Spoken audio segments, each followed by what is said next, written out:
Ke, buɗe fuskar ki zaki. Babu wani abin arziki da za a ɓoye mana, balle mu siya.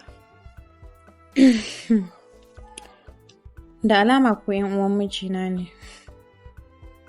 Amma me yasa ka zo min a haka? Kunga. Dan Allah kada ku bani tsoro. Abin da ya fi tsoro za mu baki. Ai tun da kika yi karambanin kutsowa cikin ƙasar da ba taki ba, yaren da ba naki ba, ƙabilar da ba naki ba, dangin da ba a gayyace ki ba. Amarsta ango, ba sai kin buɗe idonki ba, domin mun zo miki da albishir da dangin miji. Jini ɗaya, ‘yan uwa ɗaya, ƙasa ɗaya, yare ɗaya. Ku yi haƙuri. Dama ba ki da abin da za ki ce, illa haƙuri, saboda kin riga da kin cuce mu. Ku ‘yan uwana ne yanzu, don haka ba zan biye muku ba. Dakata, mu ba ‘yan uwanki ba ne, babu abin da ya haɗa mu da ki, jininmu ba ɗaya ba, ƙabilar mu ba ɗaya ba, ƙasar mu ba ɗaya ba, don haka babu abin da ya haɗa mu da ki. Ai ni so ne idan kin cika mace. In har kin cika mace, ki biye mana yanzu nan ki ga aiki da cikawa. Yau aka kawo ni gidan nan. Aka damƙa amana ta a hannun yayanku. A san raina, ina so mu zama ‘yan uwan juna. Saboda a ƙasar nan ba ni da wanda ya fi ku. Munafuka, gwiwan hannu ya fi ƙarfin lasan harce. Duk kini bibinki da munafurcinki ba zai sa mu amshe ki ba. Yau ce ranar ki ta farko ta zuwa ɗakin miji. Mun tafi mun barki da 'yar ƙaramin matsalolinmu ta yau. Daga yau za ki ci gaba da fuskantar matsala har sai kin tsani Najeriya. Zo mu tafi.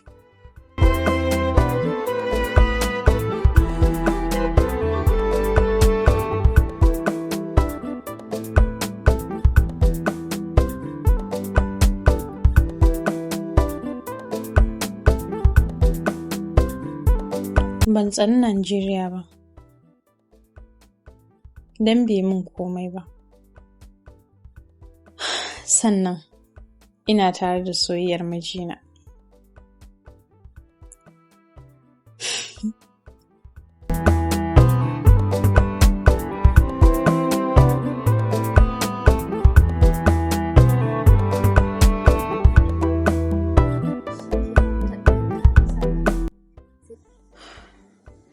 Wa alaikum salam.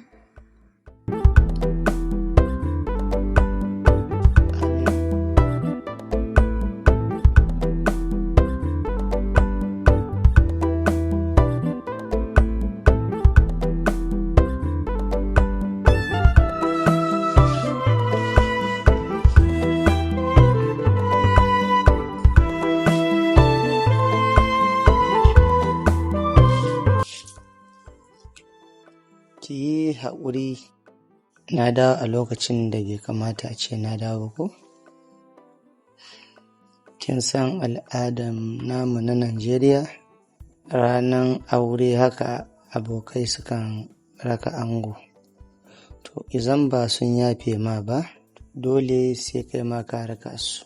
Daga nan sai na biya na ce bara na siyo miki kazan angwanci.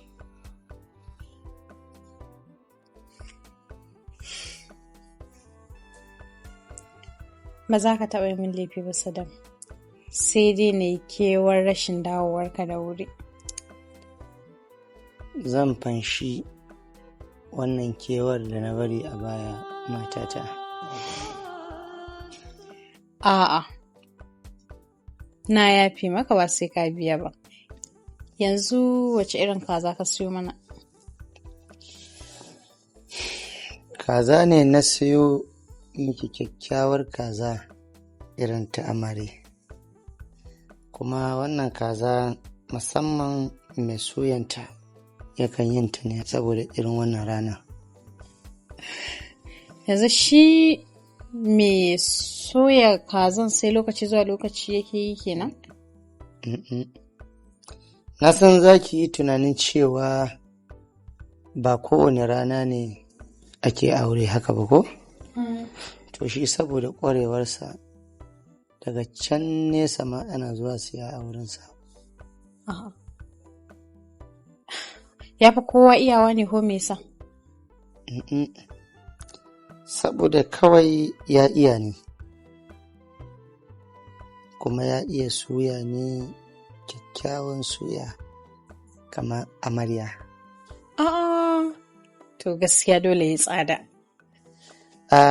Su Khadija sun zo kuwa don sun gaya min za su zo don kusan juna. Na kuma san cewa ban da umma da abba baki san kowa ba. Sun zo, amma ba zan iya gane kowace daga cikinsu ba. Me yasa? Saboda kunyarsu ta hana ni in buɗe fuskana. Sannan kuma bana son in buɗe lullubina don bana son kowa ya fara ganina idan ba angona ba.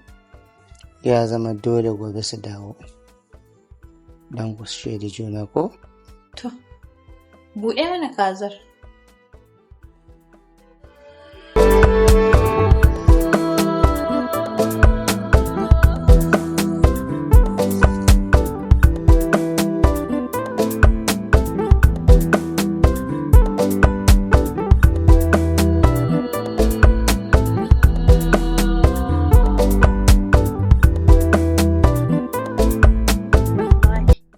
Da a ce ina da dama, da na kai ka ƙara a kotun masoya domin ka aikata babban laifin da bai kamata a kama ango da shi ba. Shi yasa kafin na fara zance na da roƙo na fara. Kin ga ko da an kai ni kotun masoya za mini hukunci zan samu sassauci. Ai ko da baka nan zan ji tamkar kana nan saboda na samu jin daɗi da kulawa daga gare ka mijina. Ni ne na samu wannan jin daɗin saboda soyayyarki za ta ɗauke ni ta min rakiya na je inda zan dawo ta ɗebe min kewarki. Ni kaina na san cewa na yi dace, kuma dacen da na yi ba zai taɓa ban kunya ba. To, dakata kada in cika ka da surutu. Sai ka dawo, Allah ya kiyaye, Allah ya tsara hanya. Amin ya rabbi. I miss you. Sai ka dawo. To sai na dawo. Yawa.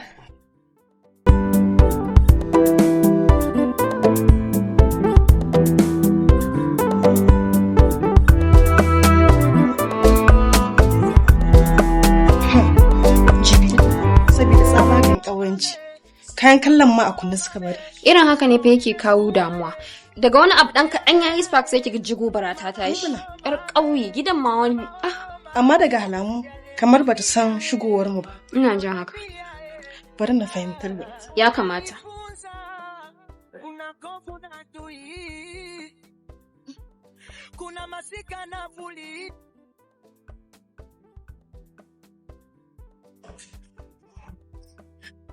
Shi ma take.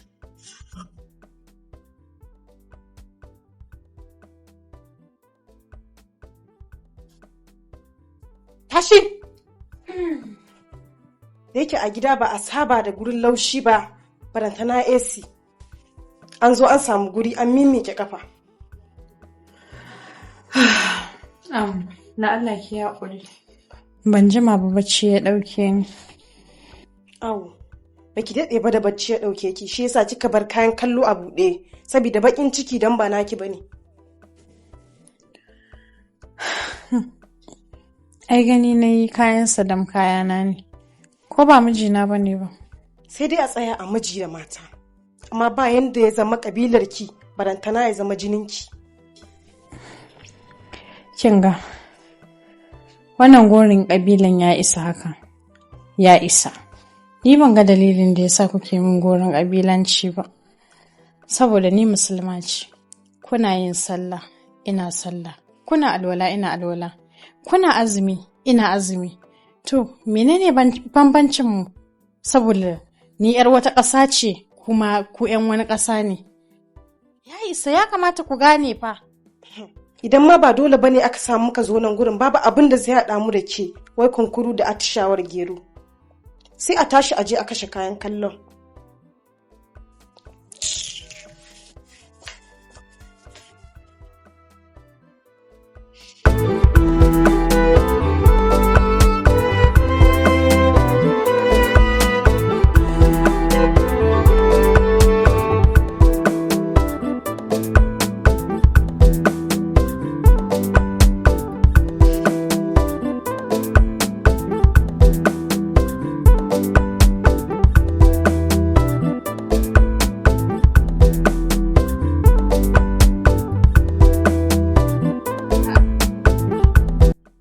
Sannan ku da zuwa, ina wuni? Dakata! Ai ko a lahira ba na fatan haɗa hanya da ke balle ki gaishe ni. Balantana a nan da nake da ikon hana ki da ƙarfina da kuma ikona.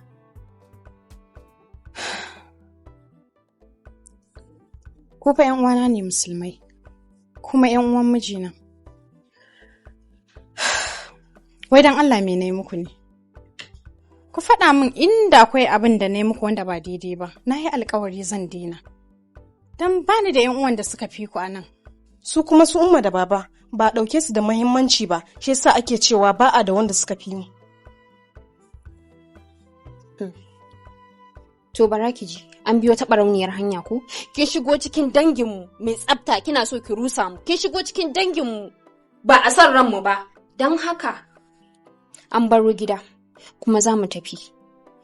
Idan baki san sunanmu baki sani, ni sunana Intihal. Sunan wannan kanuwan mijin naki Khadija. Abinda aka tilasta mu zo mu yi kenan. Don haka sai an jima zo mu tafi. To, ku gaida gida. Ba mu bukata. Sai iya yi. Aure 9 gida 1.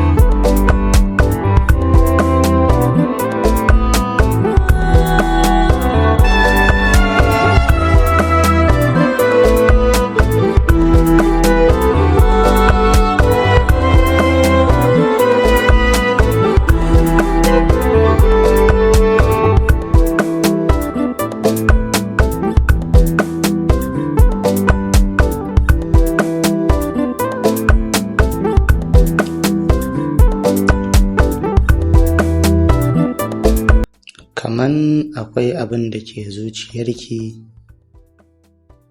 amma kin kasa furtawa. Gaskiya ne akwai. Kewa da tunani. Da kuma tunanin yadda zan ci gaba da rayuwa ba tare da iyayena ba. Ya kamata ki san cewa soyayyarki da ƙaunanki yana tare da ni. Kuma ya kamata ki ɗauka cewa 'yan uwana 'yan uwanki ne. Ina ganin kamar wannan zai taimaka. Gaskiya ne. Zan yi ƙoƙarin yadda da hakan. Amma ka san cewa komai sai a hankali. Na san cewa gida sai da haka. Su Khadija sun zo? Sun zo. Yanzu ma na gane su, akwai Imtihal da kuma Khadija. Imtihal ma ta zo nan gida? Yanzu na fara gane su. Ba komai.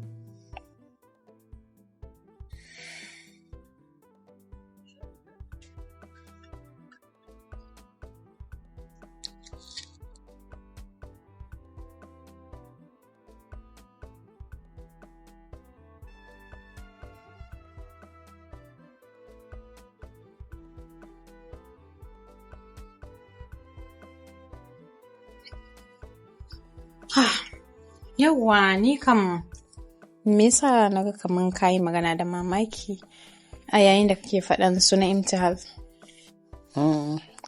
Sabida na sani cewa Intihal ba ta da hankali. Maybe ma da ta zo nan gidan ba ta bari ba sai da ta yi miki rashin hankalin. To wannan karan baka faɗi daidai ba, domin da suka zo gidan nan ta ma fi mun faran fiye da Khadija. Dan ta fi Khadija sakewa. To, ikon Allah. ɗan adam yakan canzawa a ko da wani lokaci, killa ma yanzu ta canza. Me yasa kake kokwanton hakan? Na daina. Ni kam yaya kuke tsakaninka da Imtihal? Yadda muke da ita, mahaifiyarta ƙanuwar abbana ne, sai ta buƙaci za ta zo gidanmu ta zauna na kwana 2. Allah sarki. To Ubangiji Allah ya bar mana zumunci kuma ya bar mu tare ga baki ɗaya. Amin summa amin. Yawwa. Yashi. Allah ya kiyaye. Amin.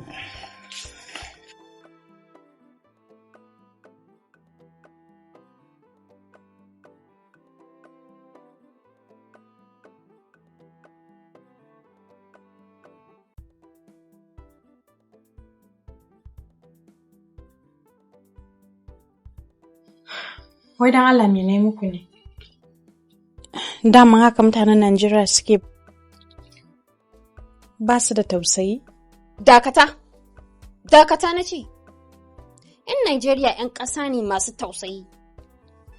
Kuma suna tausayin su ne daidai da abin da ya dace a tausaya mawa. Ke ma kike ba ta amsa. Ke baki san cewa kwaikwayon sirrin ƙasar mu take ta kwashe ta kai ƙasar su ba? Don Allah ku tausaya min. Ko da ɗan kaɗan ne ku matsa min. Na shiga cikin danginku. Mu baki ɗan lungu daga cikin danginmu, mu ɗan matsa miki. To bara ki ji in gaya miki. Ke kaɗai ne matsala a cikin danginmu. Duk wannan bai ishe ki ba, shi ne kike cewa a ɗan matsa miki ki sake shigowa. Lallai, a matsa miki ki sake shigowa.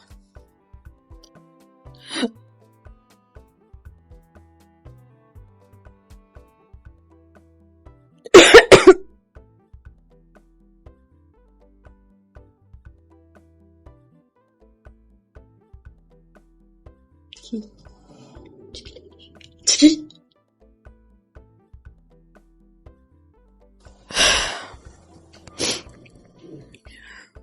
Wannan kukan nake so ki daina, saboda mai magana na fahimci me ke faruwa. Ƙannanka ne. So Intihad da Khadija ko? Ya aka yi kai saurin gane da su nake? Saboda na san ba sa da kunya, za su iya aikata abin da ya fi haka ba. Ba na so na zama dalilin saɓawarka da 'yan uwanka. Kamar yadda ba na so su san cewa ni ce na saka ka hukunta su. Wallahi babu ranar da suka zo gidan nan. Ba su mun gori ko cin mutuncin cewa ni ba 'yar ƙasarsu ba ce ba. Me yasa baki sanar da ni wannan labarin tuntuntuni ba?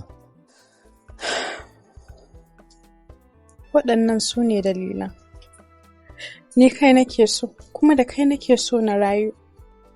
Ba na so ka samu matsala da 'yan uwanka a kaina. Ni burina ma shi ne na zama ɗaya daga cikinsu. Ina zuwa, zan dawo yanzu.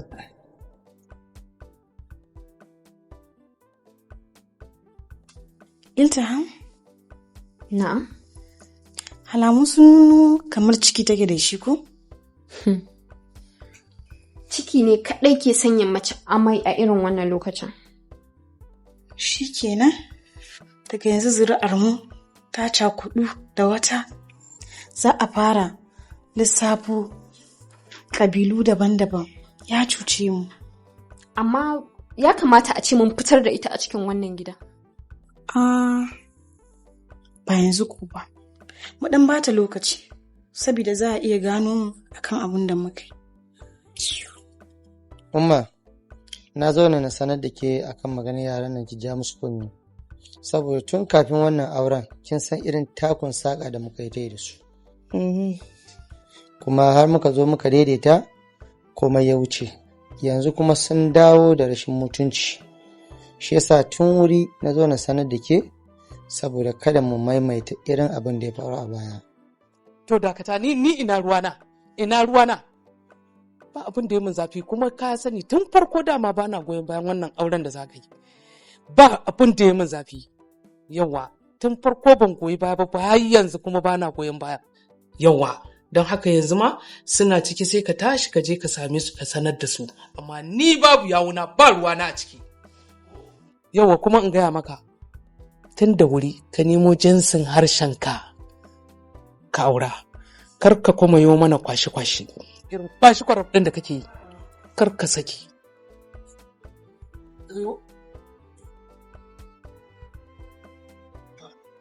Rana je na same su.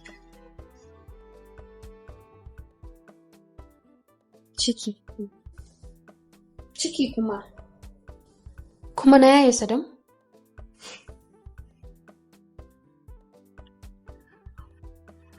Saboda haka ya kamata ku gane cewa hadin Allah ne, kuma shi yake jujjuya al'amuransa yadda ya ga dama. Hasada ko wani masifa tsakaninku da ita ya kamata ku bari, sabon kuna da hankali. Da masifa da dakatar da ku na taho nan, amma sai na samu wani albishir a bakinku wanda ba zai iya bari na yi faɗa da ku ba.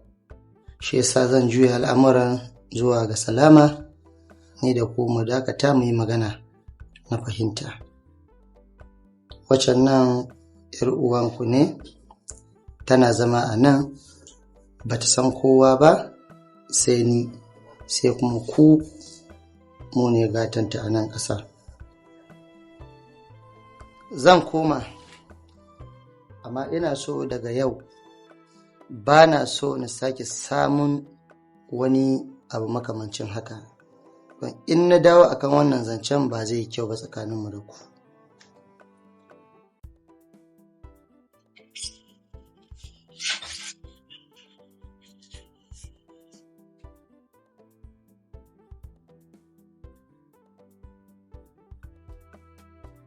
Babu ran da zai gane ina komai ne saboda shi. Babu ran da zai gane na damu da shi. Amma babu komai, za mu yi maganin abin. Wai har yana cewa wai mun zama ɗaya? Da wannan ƙabilan za mu zama ɗaya? Ta yaya? Kai gobe ma sai mun koma gidan, mun sake mata gargaɗi akan wannan magana na ta faɗa mai.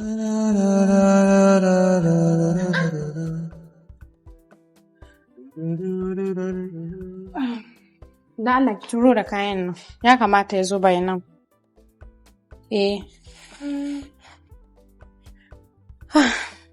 Na san halinki, za ki iya ce min kayan zai zo nan da kwana 2, maybe na san zai iya fin lokacin, don Allah je ki turo min da wuri.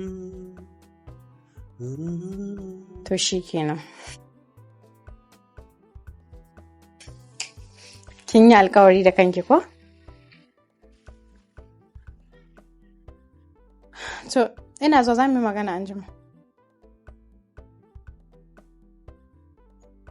Lafiya za ku shigo min gida babu sallama? Sannu. Na ce sannu. Wato wai ke har kin isa mu zo gidan nan mi miki abu sannan ki gaya ma yayan wai mun zo min miki abu? Har kina sa yana dukan mu? To ina so in gaya miki. Wannan shine na farko na ƙarke. Kar ki bari in ji, kar in gani. Wai mu zo gidan nan mi miki abu ki gaya ma yaya. In ba haka ba in muka dawo sai mi miki ninkin ba ninkin shi. Zo mu tafi.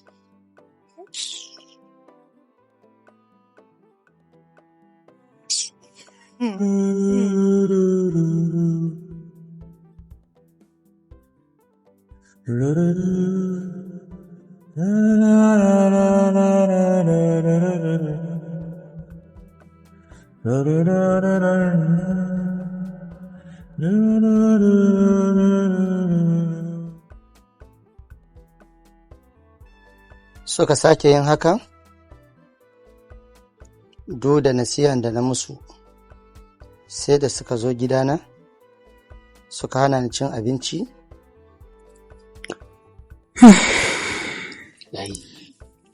Okay.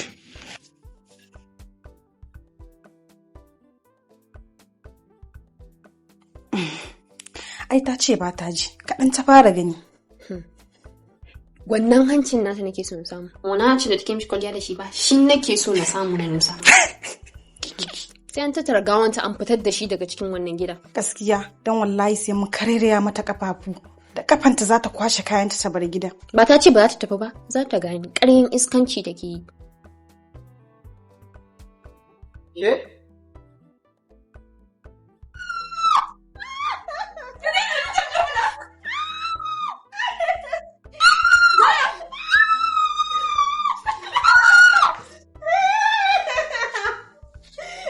Ke? Ni ba malalacin namiji ba ne da zai sa gidana in gagara sai tashi.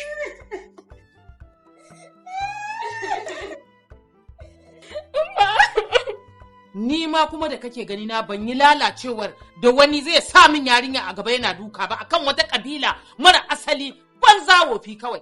Zo nan! Ka ga wadda ya kamata ka ci gaba da duka nan, amma wannan ba ta yi rashin so da rashin gatan da wani ɗa namiji ba a haife shi ba da zai sa min ya a gaba ya rika duka. Haji na gaya maka, ka kiyaye ni wallahi, ku ce mu je.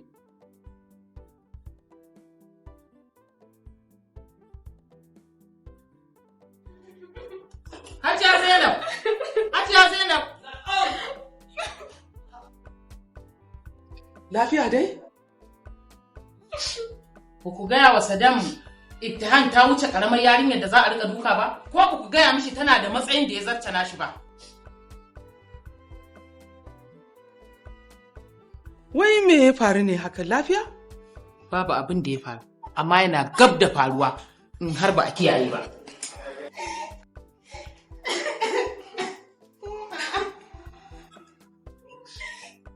Mama, ina ganin cewa ina da ikon da izan intihas ta min laifi na mata hukunci ko na tsawatar mata.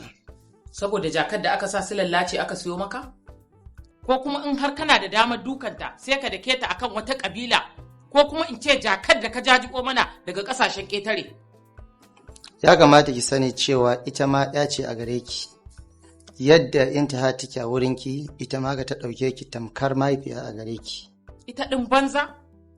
Ko don ka ga Ibtihan kaɗai na mallaka, kake so kai min habaici da ita ta zama ‘yata? To bari ka ji baka isa ba, ba na maraba da ita, sannan kuma ba na kalan dangin da ba nawa ba, bare hanke tara wata ƙasa. Haba Hajiya Maryam, bai kamata ki yi irin wannan maganar ba. Dakata, ina magana ne akan abin da ya shafi dangin juna, ba ina yi ne saboda daɗin bakina ba, saboda haka ki bari sai na sa da ke tukunna. Dangin juna? Ƙwarai da gaske. Saddam da Khadija su ne suka haɗa mu da ke. Da babu su, ke ma ba a cikin mu kike ba, saboda haka ki bari in mishi magana da kaina.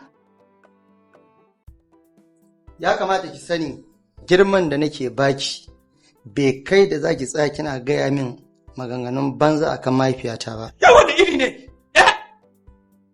Akan me? Ita kake gaya wa haka? To ita ma a matsayin uwa take a wurinka. Kar ka saki, kar ka kuma.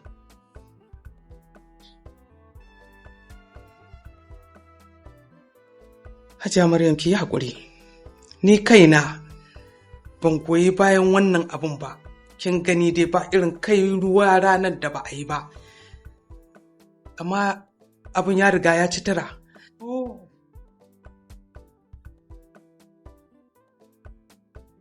Umma, duk laifin yayi ne, sanadiyan wata ke ya sa zumuncinmu yake so ya lalace. Ni ma dama ban yarda da ita ba. Kawai dai an riga an ƙaƙaba mana ita ne. Ka shiga taitayin tun da wuri. Ka san irin lafazan da za ka gaya mutane. In ba haka ba?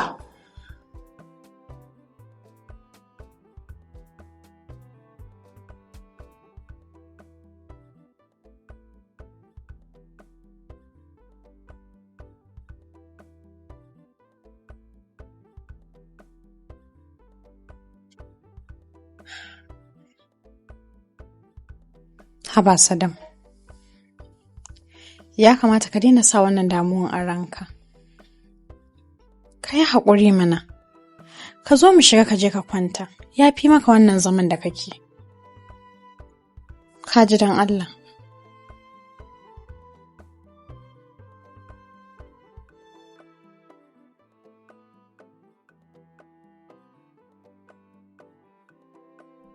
Kai ne bangon farin ciki na. Kuma a wurinka kaɗai zan samu haka. Me yasa kake ƙoƙarin sa kanka cikin damuwa bayan da farin cikin za mu rayu tare ni da kai?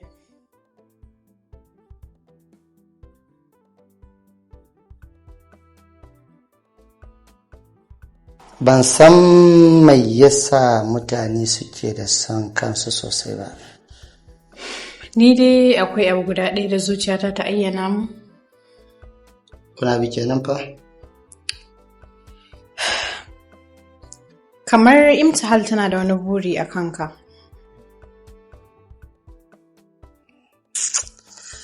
Ki daina wannan tunanin, saboda koda tana da wani tunani a kaina ba zai amfane ta da komai ba.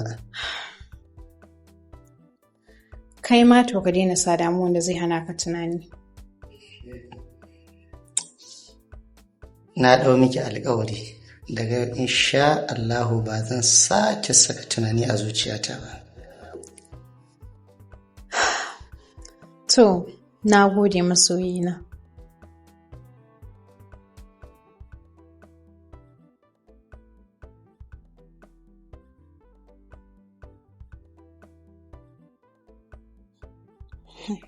Ai tun da ya dake ni, ya jawo mata karar tsana, ya daina kallonsa a matsayin yaya mai son ƙanwarsa. Aini babu abin da yake bani takaici irin ya rasa duk duniya ne, ya rasa matar da zai ɗauko ya aura sai wannan, wanda a shekaru ma ya isa a ce ta girme shi ko ta haife shi ma, amma ya rasa wanda zai ɗauko ya ce zai aura sai ita? Ai ko ba za mu bar ta ba, kusan kullum sai mun je gidan. Za mu addabe ta wanda da kanta za ta kwashe kayanta ta tattara ta bar ƙasar. Ya laifi.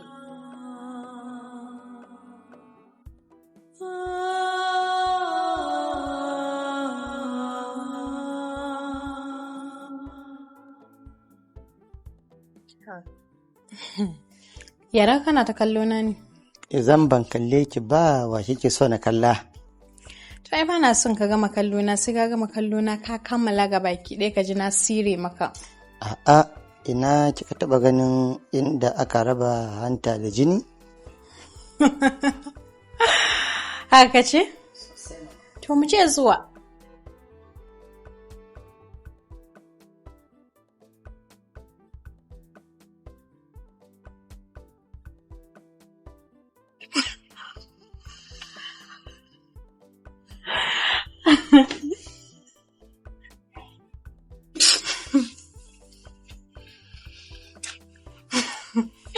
Wallahi kai dai ka cika zolaya wallahi.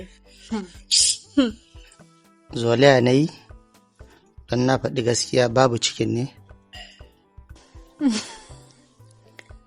Ɗan nan ko kuma ‘yan nan? Ni kowanne aka samu so nake.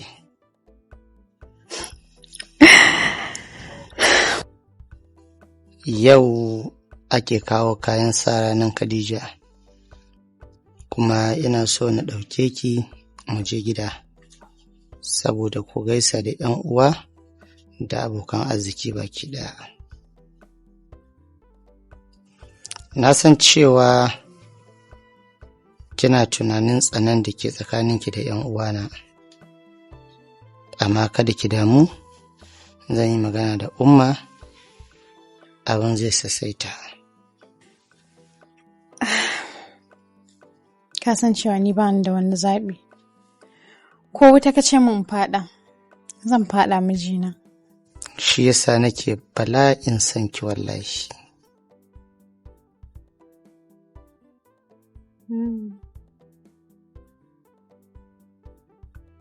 Abin da yasa na dakatar da kai daga nan wurin, na ce maka kar ka sake ka zo mana da matan nan, wato taka shi ne sai da ka kawo ta, to ka dakatar da wannan gurɓatacciyar matar ta, kar ka sake ka shigo mana da ita cikin zuri'armu.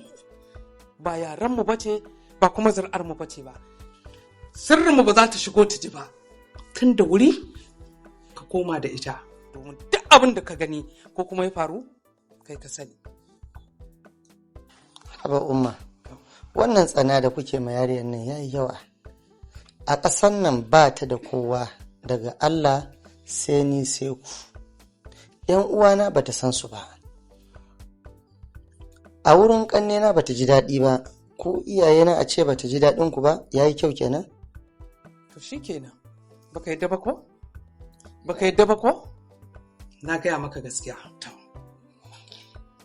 Gaskiya ne a nan zan batta. A nan za ka bata. Baka yadda ba kenan ko? Sai ka shigo da ita. Allah ba ta sa'a. Da abin da ya sa. Ka sani.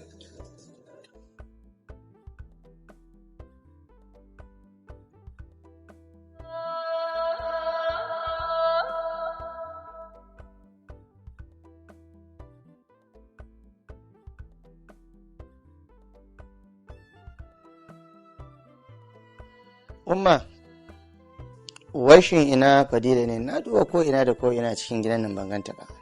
Ka bani ajiyar ta ne? Eh?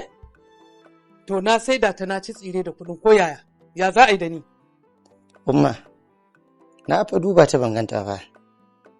Ta ci uban duka ina jin ko ina suka yada shegiya uku. Duka kuma? Ai ya kyau. Yanzu sai ka je ka neme ta a asibiti mai yiwa. Wani asibiti? Kai saurara, kai sa? Aje ni kai? Za ka ringa mun tambayoyi? Da na ce kar ka shigo da ita, me yasa ka shigo da ita?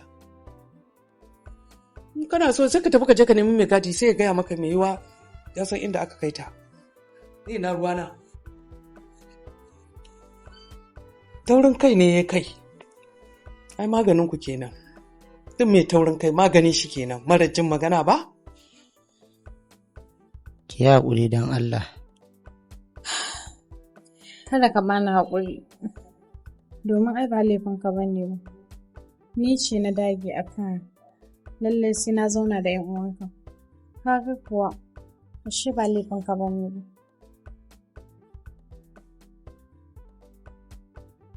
Wannan 'yar uwata ce Ramatu. Tana da buƙatar taimako, saboda haka za ta zauna da mu.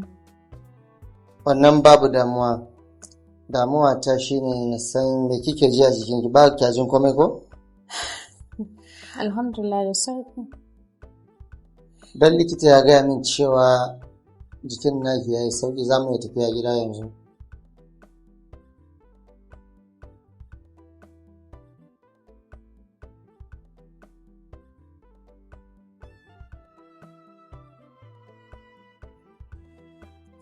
Bisa ga dukkan halamu akwai magana a bakinki amma kin gagar furtawa. Gaskiya ne akwai, sosai kuwa. Wace irin magana kenan? Magana tana da matuƙar muhimmanci, saboda haka ina so ka bani hankalinka a nan. A kowane lokaci hankalina yana tare da ki, don haka ba ki da matsala, bismillah. Ramatu ƙawata ce, kuma ƙawar da ya kamata in mutu a kanta. A gidansu na zauna, har na gama karatun secondary school ɗina a ƙasarsu. Mun yi zama da ita cikin farin ciki da jin daɗi. Bayan rasuwar mahaifinta, sai mahaifiyarta ta dawo ƙasar nan. Ta zauna a gidan 'yan uwanta. Ita kuma ta zauna a gidan yayar mamanta. Ba sai na gaya maka irin wahalhalun da ta sha ba. Daga ƙarshe ma aka haɗa ta da 'yan uwanta. Mashayi, mazinaci akan ta aure shi. Ta ƙi yadda saboda ba ta son shi. Ta kira ni a waya ta sanar da ni. Duk dukan da aka yi mata, ta ƙi ta amince ta aure shi. Ta ga zamanta a can zai iya sa ta rasa ranta. Shi ne ta dawo nan, wurin mahaifiyarta. A gaskiya na tausaya mata. Duk da dai mace ne ita, ta sha gwagwarmaya sosai a rayuwa. Na san za ka tausaya mata. Shi yasa na zo da bukata a gare ka.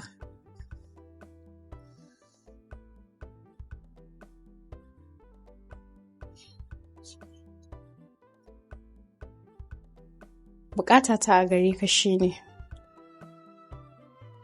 ba ta da wani gata da ya wuce mamanta da kuma ni.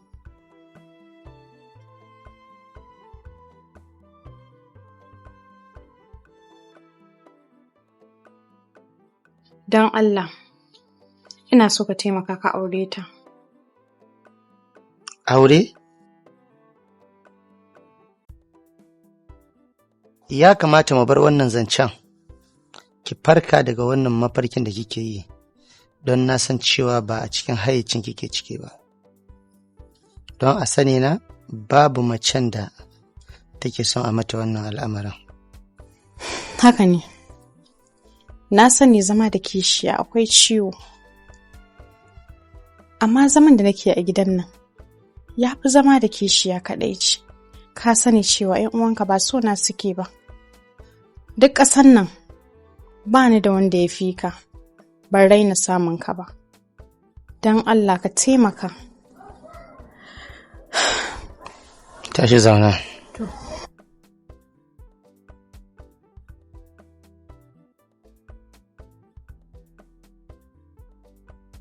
Soyayyar da nake miki, ko wuƙa za ki bani nake yanka naman jikina yana ci, zan miki wannan. Don haka na amince zan aure ta. Ka amince? Na amince. To alhamdulillah, na ji daɗi. Ka san me da ƙyar da shawo kanta ta yadda. Na gode sosai kuma na yi farin ciki. Bari in je cikin kirata.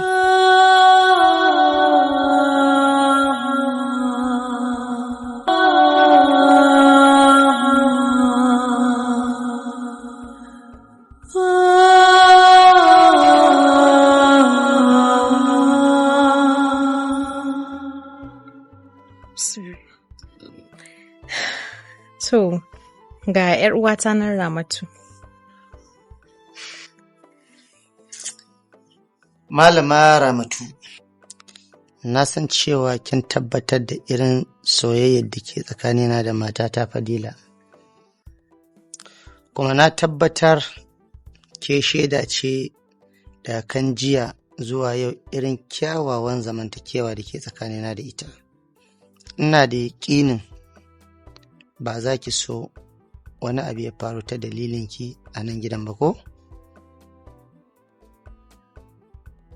Idan akwai hanyar da zan bi domin magance hakan, to ni ma zan yi iyakacin ƙoƙarina domin hannuwar hakan in Allah ya yarda insha Allah. To alhamdulillah. Sai ki mata godiya da irin ƙoƙari da ta miki. To, wannan ta fi ƙarfin godiya a gurina. Sai dai kai in gode maka. Na gode sosai, Allah ya saka da alkhairi da ka bari zan zauna da 'yar uwata kuma aminiyata. Babu komai. Ya kamata na sanar da ke dalilin ƙiyayyarki da 'yan uwana. Bayan na tafi ƙasan Gabon karatu, na barki na ce zan dawo gida hutu na kuma sanar da iyayena abin da ke tsakanina da ke. I miss Gabon Republic. Ni fa na ɗauka yadda ka matsu ka kammala karatunka, ban yi tunanin za ka sake tuna wata ƙasar Gabon ba. Amma me canza ka haka? Na samu farin cikin rayuwana, na samu nishaɗin zuciyata, na samu abin da na daɗe nake nema a ƙasan Gabon. Tun kafin ka kammala maganarka, na gane haka. To amma me yasa hakan ne? Abin da na daɗe nake nema a ƙasar Najeriya ban same ta ba sai da na shiga ƙasar Gabon. Amma anya kana ganin abin da ƙasarka Najeriya ba ta yi maka ba, kana ganin wata ƙasa za ta yi ma? Ba hakan nake nufi ba. Ka ni kewayarka ka hana ni na gani abin da kake gani. To amma ba san me yasa ka yi hakan ba. Ka bari idan mun tafi gida za ka gani in Allah ya yarda. Yanzu ba za ka bani na gani ba? Tashi na faɗi ma? Shikenan, babu damuwa, in muka je muka natsu, insha Allah na san zan gani a tsanake. In Allah ya yarda. Allah ya sa.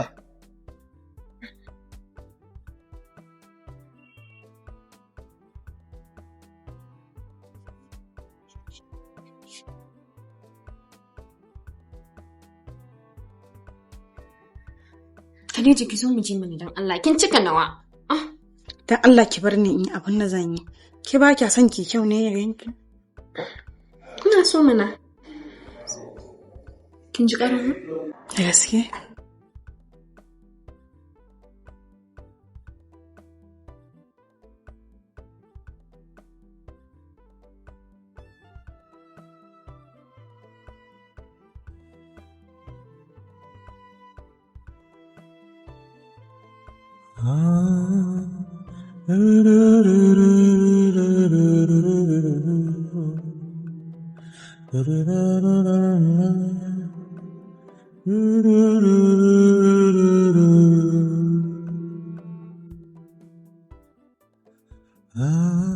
Alhamdulillah.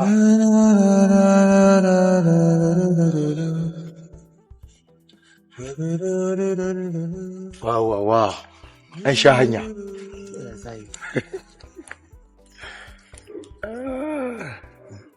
Kaman ba shekara da shekaru na birnin gidan ba, har mun je mun dawo kaman ban tafi ba. Wallahi, ka san haka duniyar take tafiya. Haka take kamar kiftawan idanu. Kanka an kare sai kaga ka cinye lokutan. Yau dai ga ka a gida. Ikon Allah kenan. To mu shiga daga ciki. Ana tun karsa. Na san ana can su umma an taro ana jiran big boy.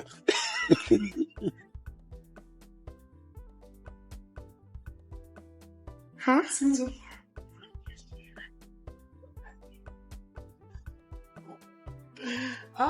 Kin ga wai har 11 saura ko? Da gogo ke na ko? Ko Au. To kuma fa ke ma me kai da gidan? to ikon Allah. Da kika yi bacci. Amma ai da wacce duk ta bi ta ruɗa ni nan tana murna ɗanta zai zo gari. To ni na ce ki kalli agogon kuma? Amma ke me kai da Assalamu alaikum. Alaikum salam. Alaikum salam. Kuma Abba. Barka da mu. Sannu. An dawo? To.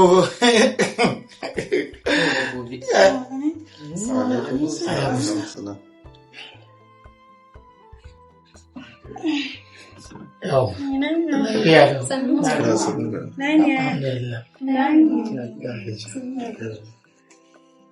Inta da Khadija suka girma haka?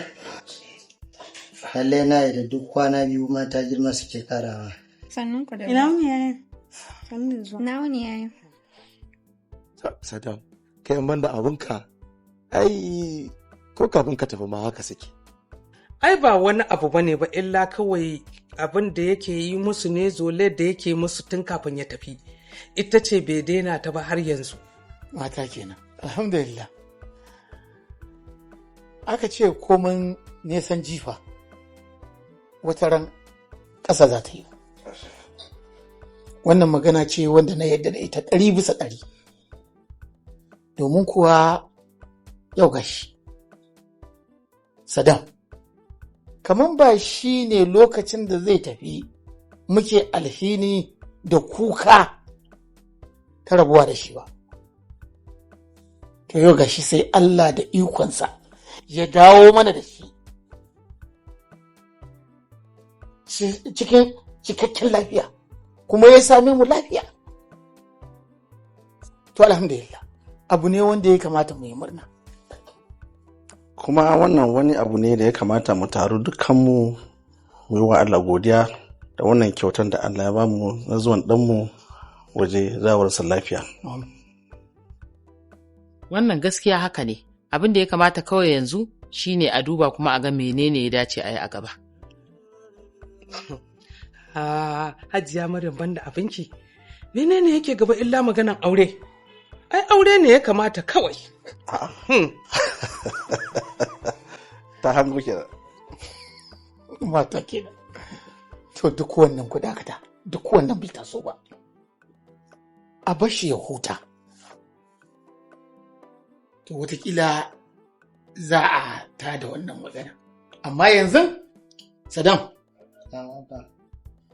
ga abinci da ƙannanka suka yi. A na ƙoshi. Ha?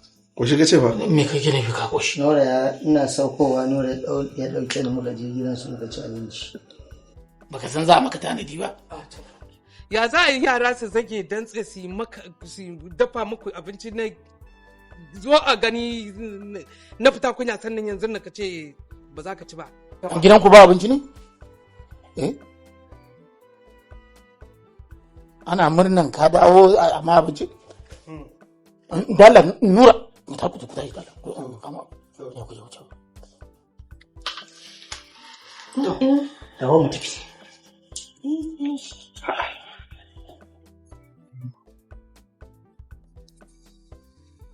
Abokina har yanzu ka ki sanar da ni abin da ke zuciyarka. Ko ba ka so yi tarayya akan abin da kake yi wa murna? Ni ko nake so na sanar da kai. Saboda an ce abokin kuka ba a ɓoye masa mutuwa. To ni fa kai ne da na sani wanda idan ka dawo hutu ba ka son komawa ƙasar Gabon. Amma yanzu na ga completely ka zaɓu ka matsu da ka koma. Me ke faruwa? Me sirrin? Wannan hoto da kake gani Hoto kuma? shi ne dalilin da ya sa na hazika nake so na koma ƙasan Gabon cikin gaggawa.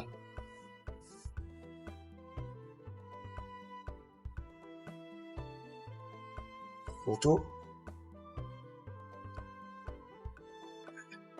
Abokina, me kake nufi ne? So kake ka ce min ka fara soyayya a ƙasar da ka je?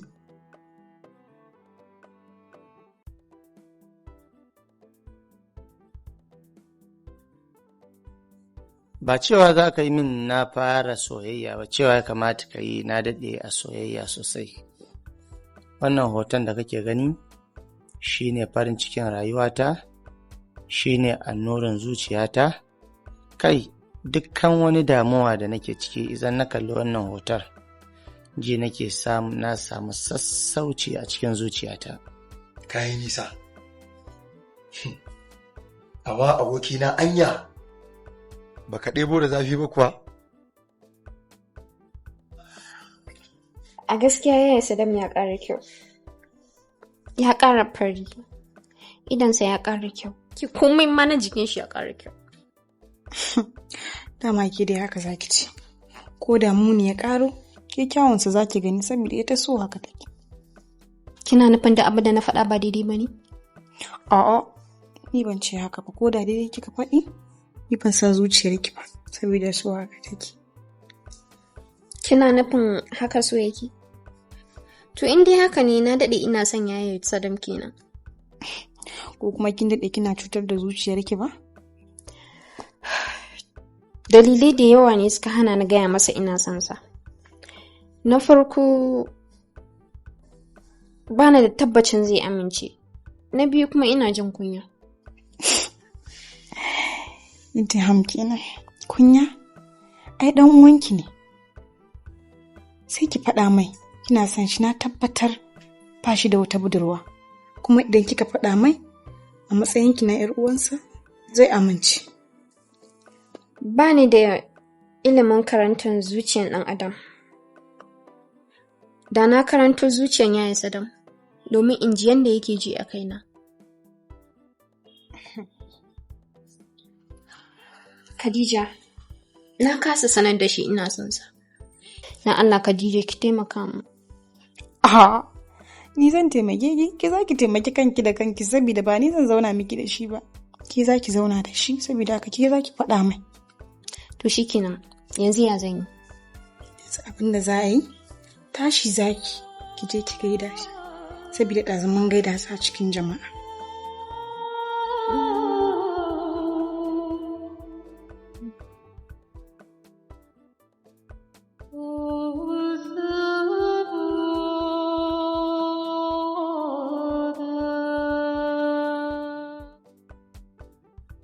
Assalamu alaikum. Wa alaikum salam. To. Sannu ku kwaya hanya. Ina gajiya. Lafiya kalau. Gida. Lafiya kalau. Sannu. Anuwata, har yanzu baki koma ba? Ba mu koma ba, ka san har yanzu ba mu gama maka barka da zuwa ba. Wannan gaskiya ne. Daɗi na da wannan ƙanwar taka hankali. Wallahi. Gaskiya ne, shi yasa nake so na sanar da ita wannan sirrin da ke zuciyata saboda mahimmancinta. Na kusan cewa za ta iya riƙe min wannan sirrin babu wanda zai sani har kafin na zo na sanar da mutanen gida. Shi ne dai mu ba za a sanar da mu ba sai ita kaɗai. Mahimmancinta a gurina da hankalin da take da shi yasa na ba ta wannan karamcin. Wannan gaskiya ne. To, bara na je na yi alaula na yi sallah saboda tun da na sauko ban yi sallah ba. Bari ni je ni ma. To ai sai mu je mu yi sallan gaba ki dai ka mata cewa ni ma ban yi ba. Ka ji ba? Ai ni ma ban yi sallan ba.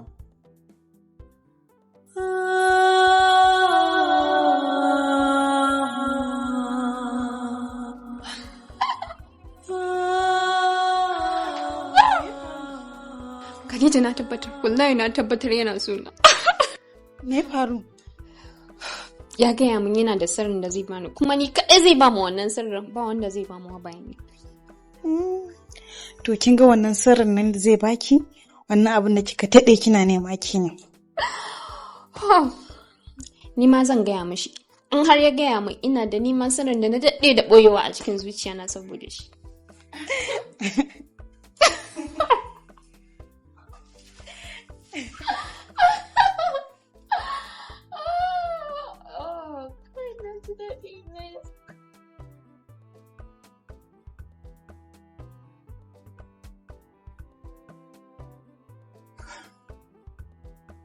Sadam. Abba. Na so mu yi magana da kai kan na kwanta. To amma yanzu bacci nake ci. Da safe za mu yi magana kafin mu fita. Yawwa. Sai da safe. Yawwa, sannan ku.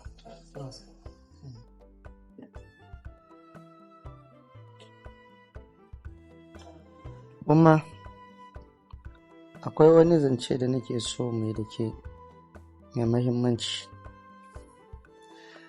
Haba Sadam, ban da abinka? Menene shi da ba za ka taɓa zuwa min da wani zance ban saurare ka ba? Ai, ko menene kake son faɗa mini yanzu, ko da yaushe kake son kuma magana, ko ba a buɗe take za ka iya gaya min faɗi.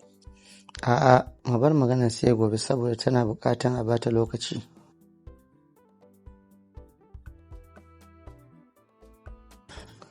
To, shi kenan. Allah ya kai da rai. Ni ba bari jan kwanta na bacci nake jiya. To shi kenan sai da safe. Wai Allah, sai da safen ku. Sai da safe. Kin gani, ni ma tafiya zan yi kwanta. Me yasa? Ki zauna mana. Za ku yi magana da yaya? Ni ba nan jin bacci. A'a, in je zan tafi ki so ki same ni a ɗaki. Sai da safe. Sai da safen ku.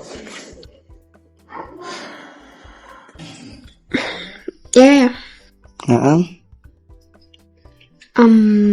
Ka ce za mu yi magana ku? Oh, haka ne ko ba?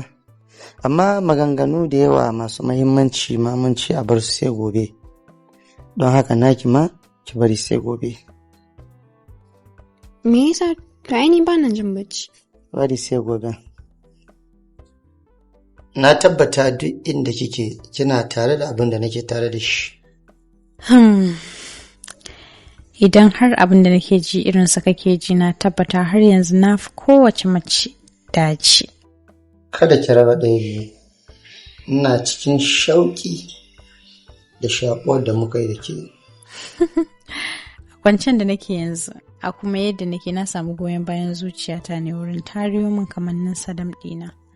Muryoyinka kala-kala da ya sanar da ni kalamai masu daɗi na soyayya suna gamsar da ni. Na daɗe da yadda ban bar juna ba. Alƙawarin mallakar junanmu yana nan ban ɗage ba. Lokaci ya tsawaita a wurina, Duk da na san kwana ɗaya ne, amma ji nake kamar min shekara ɗaya da rabuwa. Don Allah ka yi abin da ka ce za ka yi mai sauri mu zama ƙarƙashin inuwa ɗaya. Don haka zukatarmu dole ne su rike amana, su kuma mallakar ma junanmu abin da muka daɗe muna nema. Wataƙila rayuwar farin ciki ta kusa fara tabbata daga yau. Gobe ce sabuwar shekarar da zan buɗe a shafin rayuwata. Ba zan bari gobe ta tafi a banza ba tare da 'yan uwanmu sun san abin da yake tsakanina da ke ba. Kar ka manta I love you. Ni kaina ban manta ba, don haka I love you. Wato, ka yi karatu, matuƙar karatu, wanda yake alhamdulillah. Kuma burin kowane uba shi ne ɗan shi ya samu irin wannan karatu. Karatun da ya kai ka har ƙasar waje. Kuma ka samu sakamako mai kyau. Yanzu buri na ya dawo kanka. Me kake so ka yi? Abba, duk yadda ka ce ai shi ne za a yi. Bari in sake nanata maka. Kan ka tafi dai ka san akwai kamfani na gida wanda yake kana da daman ka yi aiki a wannan kamfani, ka aiwatar a ci gaba da wannan haɓakan wannan kamfani. In kana son haka ne, to haka ɗin za a yi. In kuma ba haka ba, in buƙatar ka wani abu ne daban, sai ka faɗa mu wani business kake so kai. Sai ni kuma na ga abin da zan yi domin buɗa ma. A gaskiya izan son raina ne, kamata ya a ce na zauna a kamfaninka saboda kamfanin gida, don gaskiya zan fi mai da hankali na a wannan gurin. To alhamdulillah. In ko haka ne ai faɗuwa ta zo daidai da zama. Gobe sai ka fara. Za ka je ofis ko da za ka samu sakatare ina sai ka jira. Kan na zo ko? Na gode Allah. Yawwa. Alhamdulillah.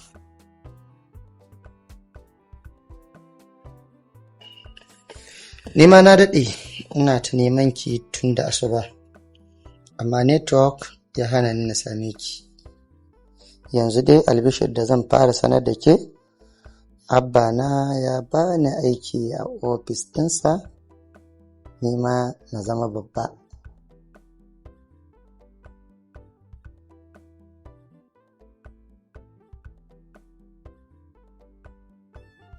Yaya?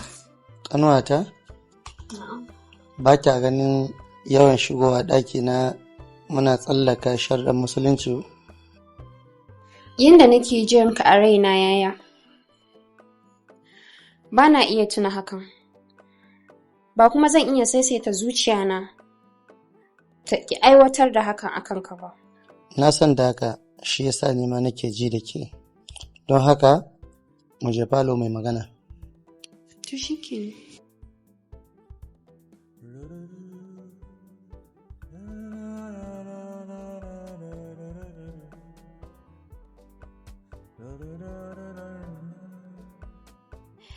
Na ƙosa ka sanar da ni abin da kake son sanar da ni.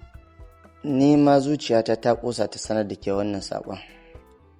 Me yasa duka muka ƙosa? Saboda mahimmancin al'amarin a gurina. Gaskiya dole da zuciya na ta ɗauke shi da mahimmanci, ganin yadda kake ta ambato mahimmancinsa. Zuciyarki ta kyautata min, ya zama dole na yabe ta, na kuma kyautata miki da sanar da ke wannan saƙon da ke da mahimmanci a tattare da ni. Ba kai kaɗai ba ma, komai naka mai mahimmanci ne yaya. Har da masifa na? Ai idan wasu za su gan shi a matsayin masifa, ni ba zan taɓa ganin shi a matsayin masifa ba. Zan ɗauke shi ne a abubuwa masu sa nishaɗi. Lalle ni ɗan gata ne a wurin ƙanwana. Ka wuce gata ma. Yanzu na sanar da ke saƙon? Ka sanar da ni. Aure za na yi. Aure? Kuma saboda mahimmancinki da karrama ki da nake yi a gurina, shi yasa na zaɓe ki a faɗin Najeriya, ke ɗaya ce macen da zan fara sanar da ita wannan al'amarin. Wannan ita ce wadda zuciyata ta aminta da ita zan aura.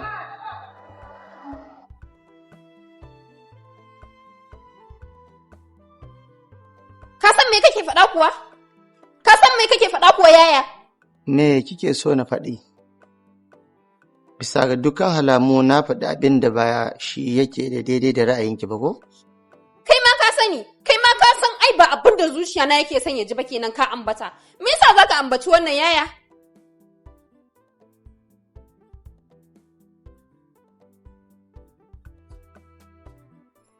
Me kike so na faɗa? Me kike so na sanar da ke? Alhalin na faɗa miki abin da ke cikin zuciya na? Ƙarya ne. Wannan zancen banza ne harshen naka ta amso daga zuciyarka ba daidai da abin da ya kamata ta karɓo ba. Kin san me kika faɗa a ƙarshen maganar ki kuwa? To wallahi baraka ji. Wata tsinaniya matsiyaciya bata isa ta hana ni cika burina ba.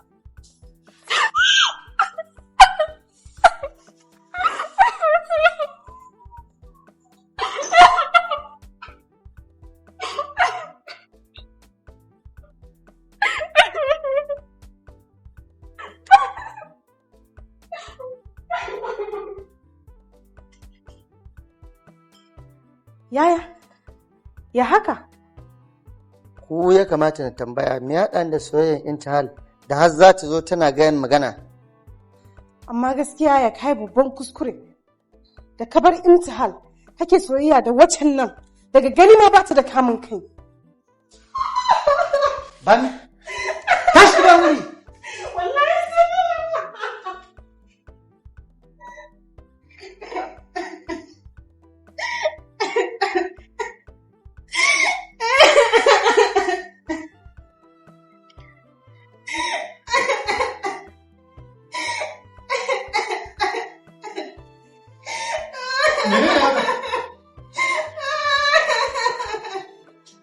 Ke lafiya? Menene? Lafiya ke da waye? Me ya same ki? Sadam din? Me ya haɗa ki da ita har da shahar da ya sa ki kuka? Menene haka? Shi Sadam din ne ya sa ki kuka, me ya haɗa ki da? Abba, waccan nan yariyar ne ta zo tana zagina, tana aibata abin da nake so a gabana, ta ɗauke ni ma bana da hankali. Ke laifinki ne, don ko ba komai yayanki ne, ko? Wallahi Abba ba gaskiya yake fani ba. Mu biyu ma ya daka. Ko bi kuma? Da ke dawa?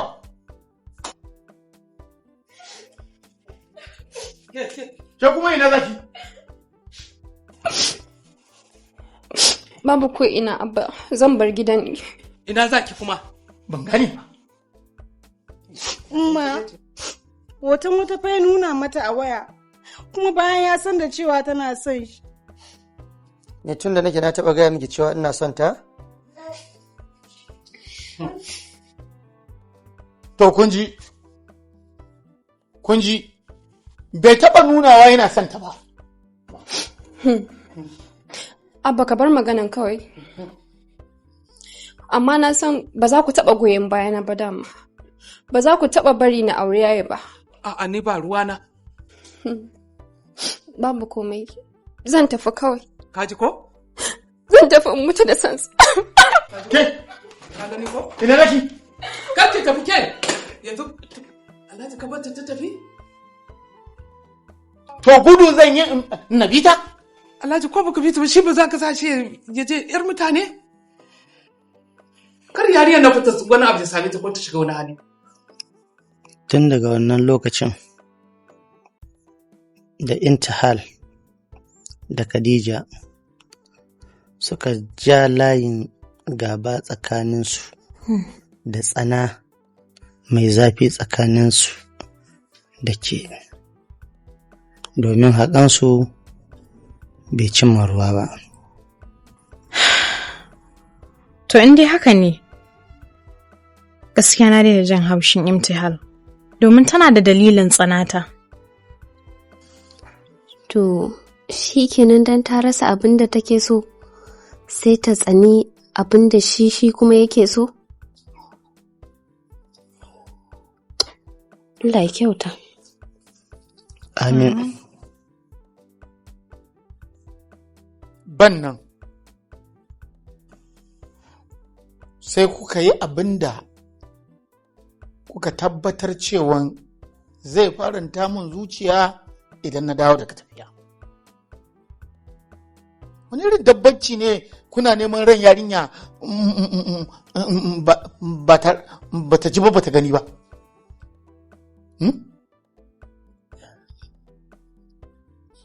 Yaya ba haka ba ne. Ba ka fahimci akwai wani dalilin da ya sa suka yi hakan ba ne. Ban ga dalilin da zai sa su aikata wannan haka ba, sai dai idan koma da wani dalilin. To, da sananku, da ɗaurin gindinku, shi ya sa muka samu ƙarancin hankali a cikin abu. Yawwa! Assalamu alaikum. Wa alaikum salam, na ji daɗin ganinka. Zo ka shaida musu abin da kake so game da yarinyar da kai magana kai. Na yi niyan zan ƙara aure. Aure? Wani irin aure kuma, Sadam? Ka san ku abin da kake faɗa? Fadila ne ta buƙaci na ƙara mata abokiyar zama, saboda izan bana nan ta dinga ɗebe mata kewa. To shi kenan, alhamdulillah. Idan ko ni ina iko da ku, ba zan yadda a kashe yarinyar nan don kurin iyayenta ba su kusa ba. Don kurin iyayenta ba su kusa, mu kuma ba za mu riƙe ta ya ba? A'a, to ma, bari na tambaye ka. Ka yi bincike yarinyar iyayenta suna nan ne kusa koko? Mun yi zance da ita, ta gaya min cewa dukkan wanda suke da hakkin ɗaura mata aure a nan Najeriya suke. To alhamdulillah. Alhamdulillah. Wannan auren kurin aje a yi auren. Allah ya ma albarka. Na ce Allah ya ma albarka. Amin. Allah ya biya maka bukatanka. Ku kuma ku taya shi da addu'a. Yaya dai tun da ita mahaifiya ce, ka san bakin mahaifi, ki mishi addu'a. Au, ke kin zuge kake, ke ma fa kanwa uban shi ce. Jini da tsoka kuma dashi. Amma ai ba kamar bakin mahaifiya ba.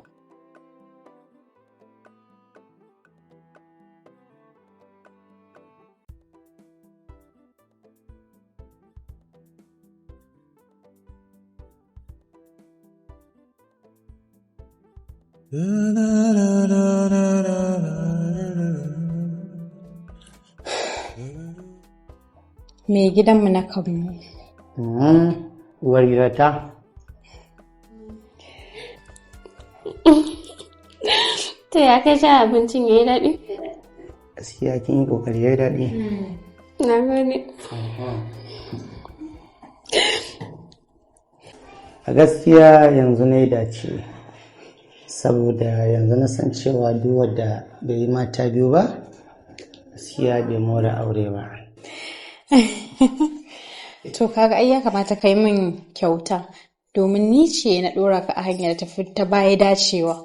Yau, abin kasuwanci ne? Mana. Ka gani kuma sai na zama dillaliya wadda za ta dinga yin ciniki. A'a ban yadda ba saboda ba adalci zaki ba. Ah, in ji wa zan mana? A ba za ki adalci ba. To bari ka ji in gaya maka. In dai ba ita ka ɗora ba, to sai dai a fasa. Fasa? Ni sai na fasa. A in dai ko za a fasa na yadda ku. In ji a amince. Ah, bari ma ka ga, sista, tashi mu je daga ciki. Kar a je a fita da hula a kuma dawo a fita da jaka. Kule ba a je ta naku. A ci abinci.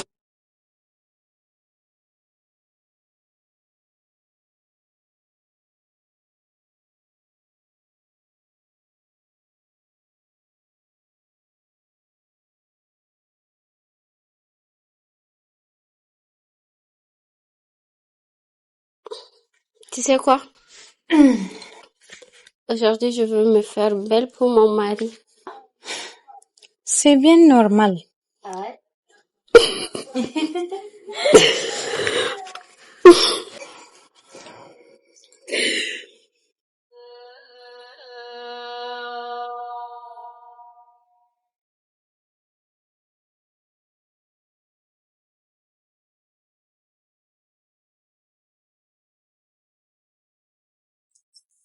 Sanda zuwa. Yawa san. Ba ta yi salama ba. Gashi ni kuma ba na ma'amala da waɗanda ba sa sallama. Ban so dai ne magana ba, amma ya kamata na sanar miki da cewa kin yi kuskure da kike tunanin nuna min wai ke tsagera ce. To ai maganin karan bana zoman bana. Kuma ragayar huta ta wuce roba. Ba mu san dai ko dai girman bola na hana iska shawagi. Kin faɗa duk abin da ranki yake so, kuma kin ji daɗi. Ina so ki sani. Ban zo don rigima ba. Na zo ne na gaya ma wannan ragon mijin naku. Marar hikima marar dabara, wanda ya ɗage da auren 'yar Gabon da 'yan Nijar. Baƙin hauri. Da ina so ki sani na rabu da shi. Kuma ba ma zai sake gani na.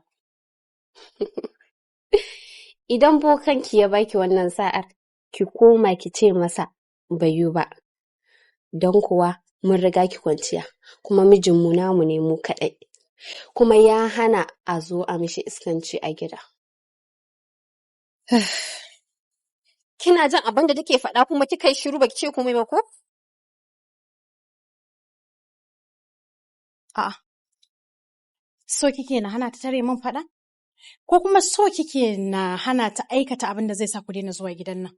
Bari ki jan gaya miki. Ina so ki sa wannan abin a ranki. Baki kai ni faɗa ba. Kuma ita ma bata kai ni ba. Na kyale ta ne saboda na ta tsorata ki zai yi, ni kuma nawa haukatar da kwakwalwar ki zai yi. Wato har kin samu bakin magana ku? To wallahi, ina so in gaya miki, za ki rasa abin da baki taɓa tsammani ba.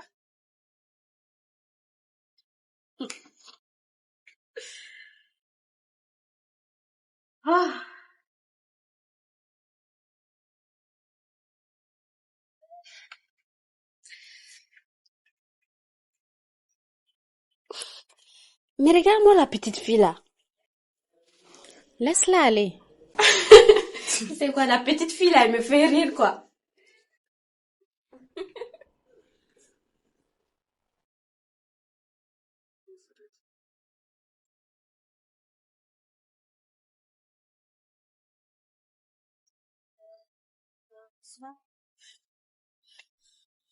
A'a, ya haka? Subhanallah. Anti Fadila! Anti Fadila! Anti Fadila! Na'am? Inna lillahi wa inna ilaihi raji'un. Me ya faru? Ai ban sani ba. Salam, me ya faru? Me ya same shi? Ban sani ba. Ban sani.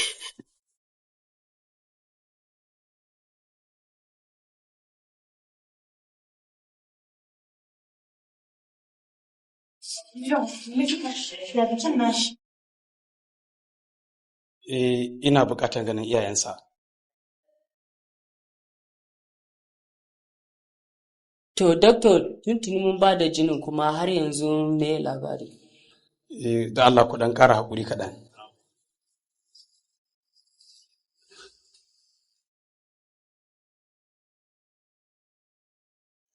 Ina jin ka likita. To Hajja, bisa bincike da muka yi, yaronku ya ci guba, kuma gubar da ya ci babba ce, Allah kaɗai cewa zai rayu. Kuma bisa bincike da muka yi shine mun iya tabbatar da cewa abincin da ya ci na ƙarshe shine ya yi sanadiyan wannan. Kana nufin a gidan shi to kenan ya ci wa gubar? To,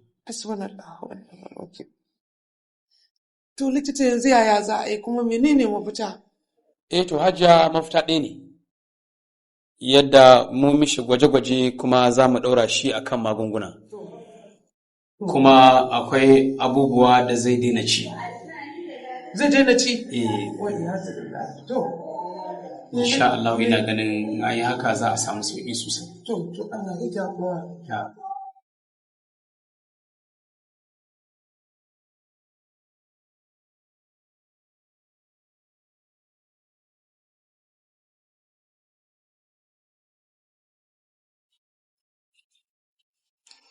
Abin da nake so shine ku taimaka ku faɗa min don Allah ta yaya aka yi guba ya shiga abincin shi. Abba, kada ka tuhume su, ba za su iya zuba min guba ba. Kaga ko ka amince da matarka, mu ba mu amince da ita ba. Yawwa, kuma mutanen gari ma ba za su taɓa lamunta su amince da ita ba, duk garantin da ka bata. Ba mu yarda da wannan ba. Ke, ku faɗa mini wace ce ta zuba mai? A'a, Hajiya ba ita bace. Kin ga tana son shi, kuma magani ne taimakon ta yayi. To taimakawa nawa ne ake yi da ake cutarwa? Taimakawa nawa? Taimako nawa? Na san waye zuba guban nan. Kin ga, don Allah kada ki faɗa. Saboda kai, kar ki aikata abin da kuma ba zai zo yi kyau ba. Ke haƙuri, dole na faɗa. Saboda idan ban faɗa ba, ba zan fita daga ciki ba. Ba za kuma a taba daina zargina ba. Ke, faɗa min wace ce ta zuba, ko ita ce ta zuba? A'a. To wace ce?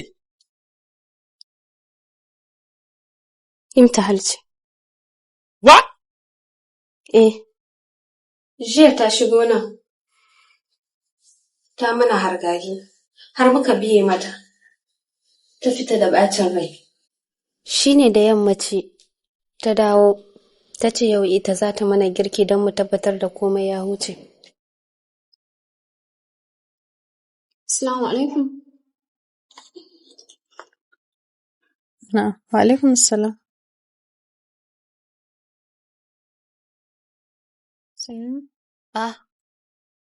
Kin dawo ne ki sake mana? A'a, ba haka bane. Na ga abin da na yi ne ban kyauta ba. Shi yasa na zo na ba ku haƙuri. Na Allah ku yafe mu. Ba zan ƙara ban Allah ya yarda. To, alhamdulillah, dama abin da aka rika roƙon Allah kenan akai. To, zo ki zauna inda gaske kike.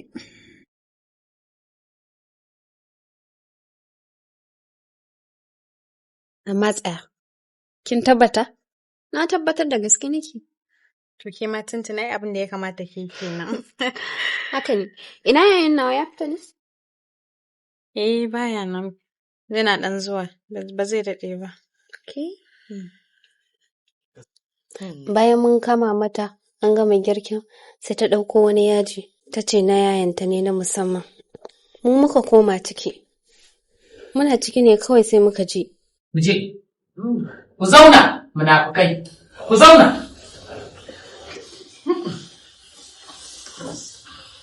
Ashe gubar da aka sa ba Sadam yarinyar nan ce? To ke yaya aka yi kika sani? Yaya ni dai da haƙuri zan fara tukunna sannan in gaya muku. Yanzu na ji suna hayaniya a ɗaki. Shi ne na ji ita Khadija tana zaginta, tana cewa yanzu da ta zuba gubar da yayanta ya mutu fa. Ita kuma tana cewa ai bata san gubar mai kisa ba ce. To ke, gaya mu, menene ya sa kika so ki hallaka shi? Wallahi kishi ne. Ina kishi akan ya je ya auro wata mata a wata ƙasa. Ya sake auro wata a wata ƙasar. Alhalin ni na daɗe ina son sa.